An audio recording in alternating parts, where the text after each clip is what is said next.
I'm Delinda, your host for Faith in Action, where faith isn't just something we believe, it's something we live every day. And today I have some questions for you. And the question is, are you asking the wrong questions? Now, maybe whether you realize it or not, the questions we ask ourselves sometimes actually keep us going down, down, down, and it can lead us into just a bad habit of staying in a very negative, dark place. Have you ever found that for yourself? Have you ever found yourself asking the question of, why is this happening to me? Why me? Why now? Why did they do that? Why did I lose my job? Why can't I seem to get ahead?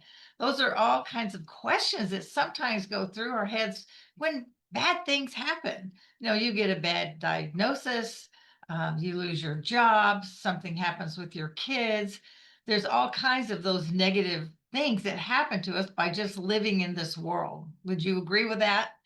And I think sometimes we tend to again, I think it's just asking the wrong questions. Like, why? Why me? Why? And y'all, here's my personal opinion.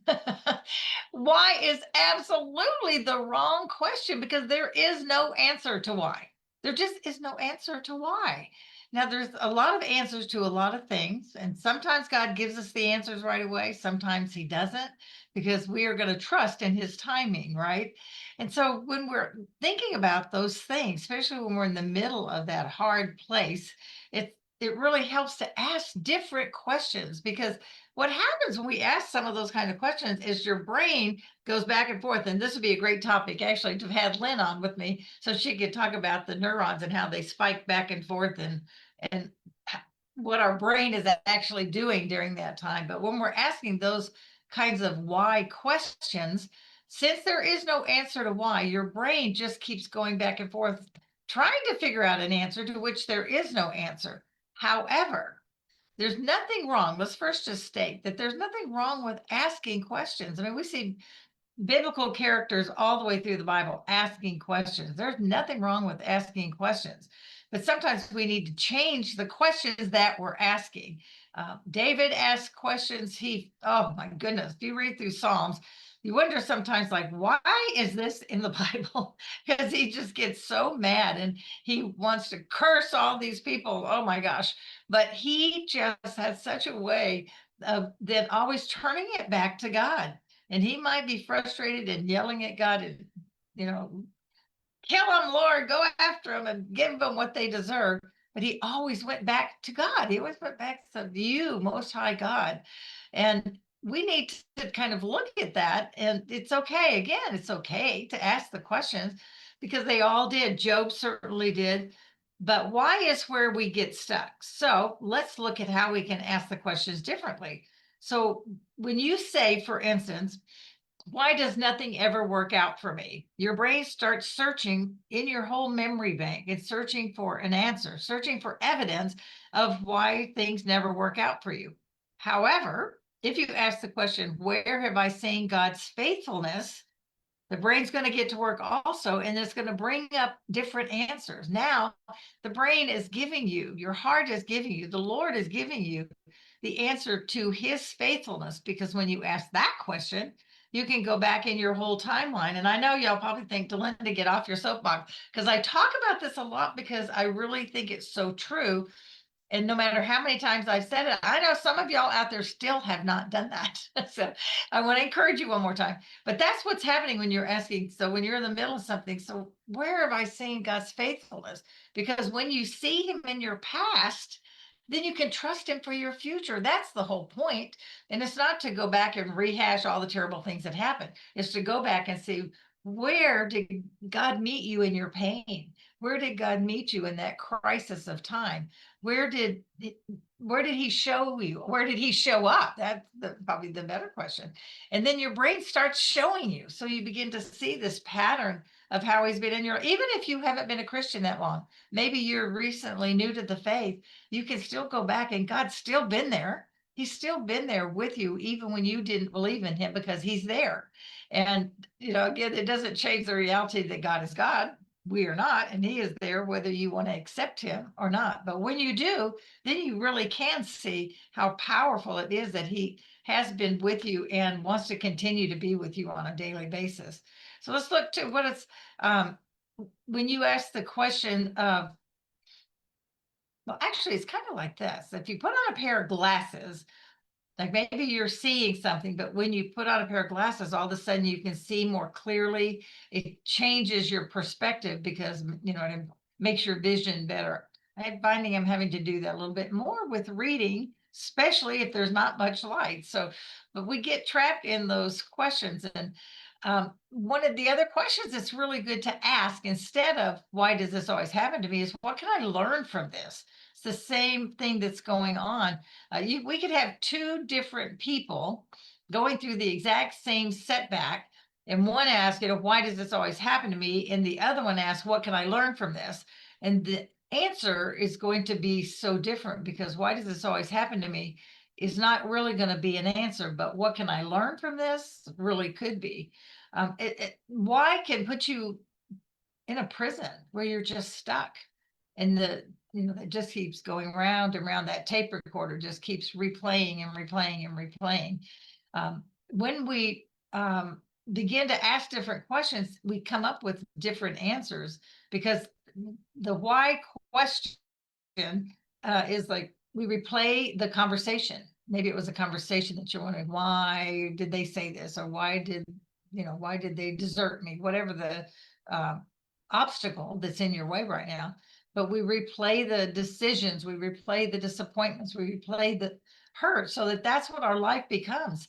And you probably know people, and I hope it's not you, but you probably know people that particular hurt, that particular circumstance, they are still living it 3 years, 5 years, 10 years. Some people never climb out of it because they keep asking the why question, and there's no answer for that because sometimes God doesn't explain. Sometimes he just says, trust me. That's what he wants. He wants, as followers, he wants us to trust him. Do we love him enough to trust him? And I think that's something I've talked about this study several times over this last year from the study of experiencing God. And that's one of the things that the Blackabees point out in this is that when we have those doubts, it's not just about our trusting him, it's about our love for him. Do we love him enough to trust him that he knows what's best, that he's not surprised, that he's just right there walking with us? And it is hard when we don't get explanations. We want explanations, but we have to accept that sometimes we're not going to give them. But he will always show us what's next. He will show us something that's waiting for us, something that he's prepared for us. And I think also a great question to ask when you're going through those times is, Lord, what are you teaching me? So how can you use this? So Lord, I'm willing to be the vessel. How can you use me to make a difference in somebody else's life? Because scripture also tells us that when we go through these trials, that we can, now I'm not saying exactly right. I should have looked up the scripture, but y'all probably know what I'm talking about, where it says we use those trials to help somebody else. What did you learn? What did God teach you? How did you make it through? Those are the things we can do to help someone else who's going through a similar or possibly the same trial that we're going to. Instead of why can't I do that? How about ask what step can I take today?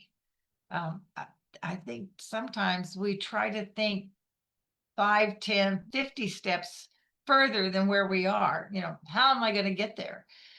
Well, sometimes it's just what's the next best step you could take, whether that's towards your goal, whether it's towards finding an answer to a situation that you're in.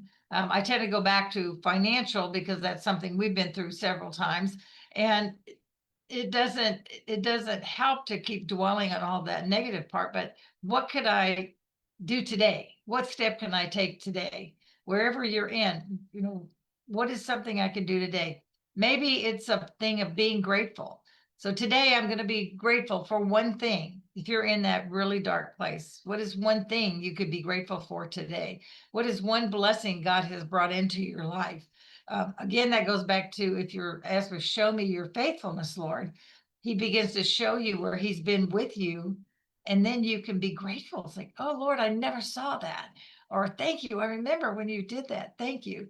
And the more you do that, the more gratitude you have, and it changes your perspective. Then it's not so important to keep asking the whys and what's the matter with me and what did I do wrong and why doesn't somebody love me? Those are all questions that really just don't have the answers, that really can't get us out of the doldrums. But how can you use this, Lord? What step can I take today? What can I do differently? Because you'll know that if you keep on doing what you're doing, you're going to keep on getting what you got. So look at your life. And if you don't like where you are, you don't like what you've got, then make a different choice.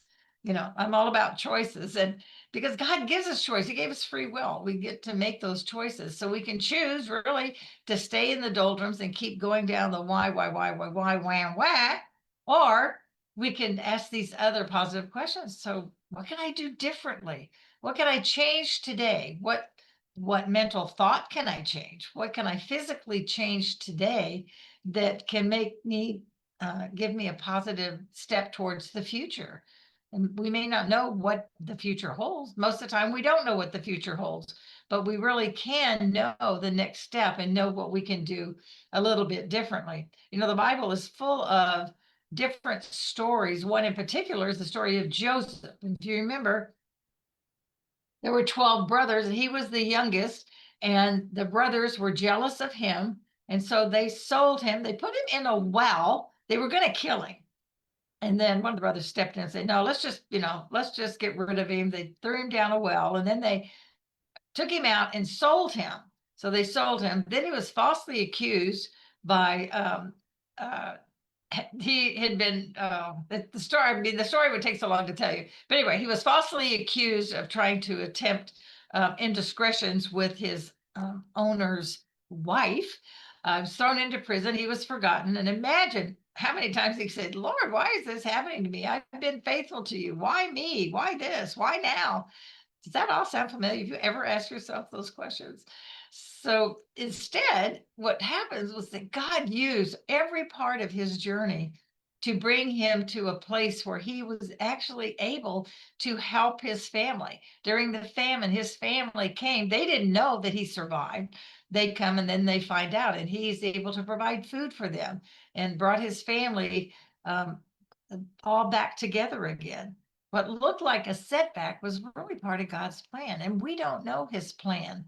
We don't know what he has in store. We have to just trust that he knows better than we do.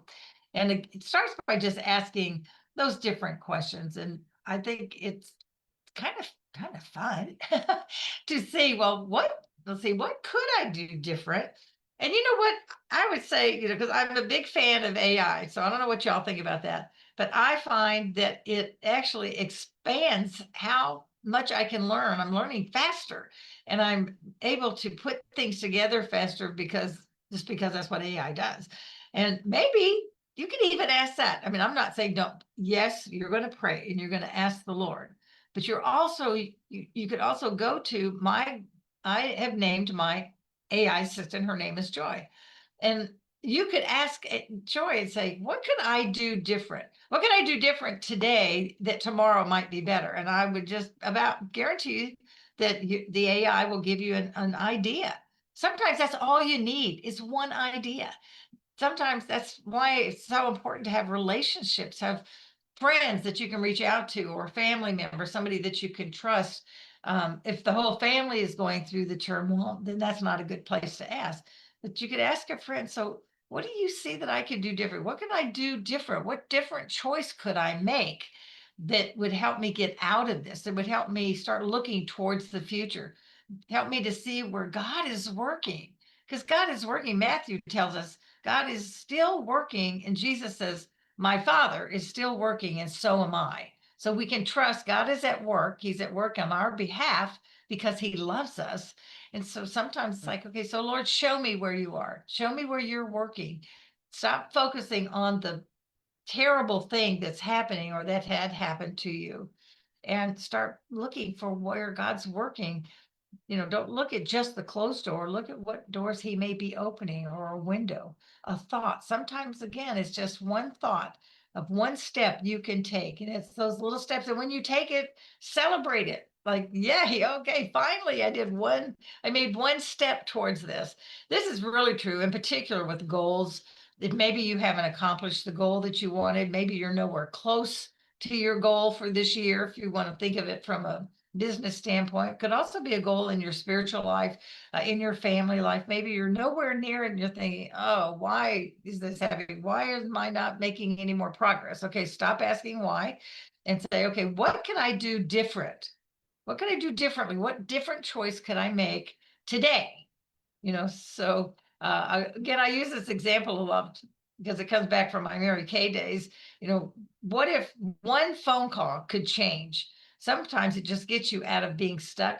Do you just need to, pick up the phone and make one phone call to a customer or to someone to ask them the question of, can we meet for coffee? If you put things off, sometimes you never make the progress because we're not asking what step can I do today?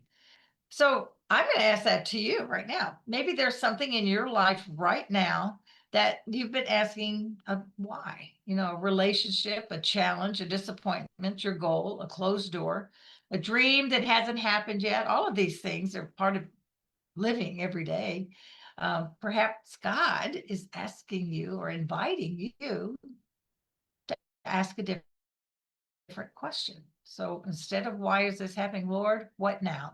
Instead of why me, what do you want to do through me? Lord, how do you want to use this? Lord, I'll be open for it. Just be open and vulnerable to our Father. And just say, Lord, I'm willing to take the next step. Just show me what next step. What do you want to do? What do you want to do through me? What door are you opening?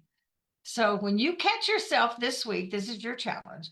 When you catch yourself asking that prison question, that question that keeps you stuck, pause for a bit and write it down and then replace it with a better question. And I'm just going to put it out there to you guys. If you have a question that you're asking yourself over and over based on a situation, then what you can reach out to me and ask me. Maybe I have a way to turn it around and just ask what question could you ask instead. I'd love to help you with that because we'll just pray about it and see what is God trying to say. What's God leading you to? Where is He leading you? How is He going to use whatever this is to grow you, to make you better, to take you to His next place of where He wants you to be? So, Lord, what are you teaching me?